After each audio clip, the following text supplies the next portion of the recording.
Well, there. So are they building the stadium out of their revenue?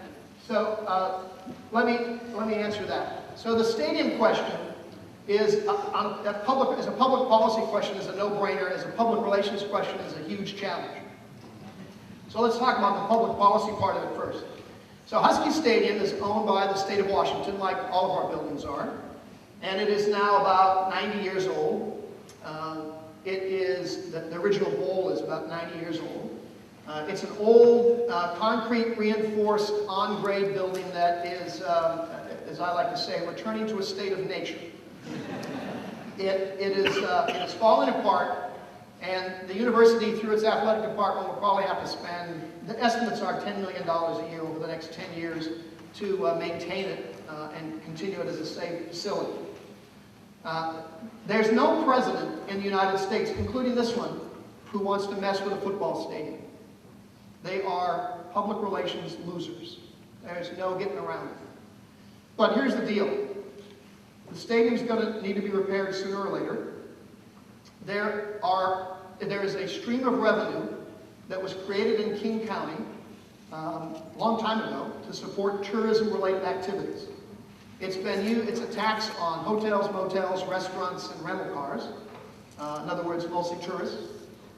And it has had it's been the revenue stream that helped build the convention center, and it also has now built Quest Field and Safeco Field. In other words, we were comfortable as a community taxing ourselves to a grant for the aggrandizement of professional athletics.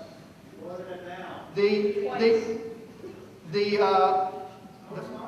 I didn't put the tax in place. You can yell at me if you want to, but I had nothing to do with that. I didn't even live here. All right? So the tax is in place. The revenue is now going to pay off 2 other sports facilities.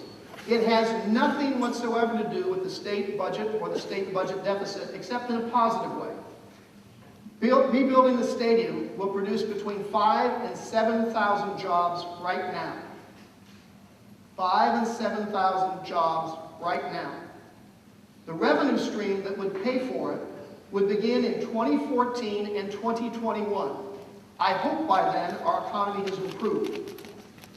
So we can create 7,000 jobs today, not have any impact on the state budget, not touch any revenue streams until 2014 and 2021, and use taxpayer money for a state facility instead of taxpayer money for 2 private facilities owned by very rich people. Now, as a public policy decision, I find that appealing. If I thought for a minute that Husky Stadium was going to get in the way of any project that dealt with any academic issue at the University of Washington, I'd pull the plug on it that second. If it required state capital dollars, it could be used for any other academic purpose, I would never allow that. If we could convince people to redirect that tax stream to build buildings on this campus, other than athletic facilities, I would do that. None of those things are possible. So here's a revenue stream that's going to go somewhere. We have a stadium that drives economic development through tourism more effectively than Safeco Field does, or wherever they play football. The Seahawks play, because a Husky game has a bigger economic impact on the city than a Seahawks game does. So to me, it makes perfectly good sense.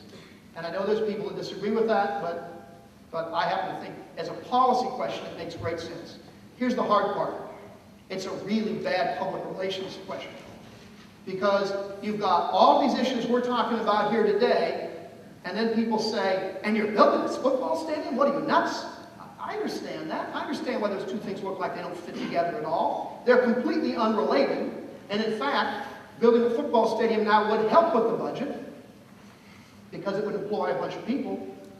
But I also, and it would pay a lot of sales tax, by the way. But I also understand why it's a public relations problem, why it drives people crazy. So we are trying very hard to keep those 2 things separate. If we can't, the football stadium will lose. It's that simple.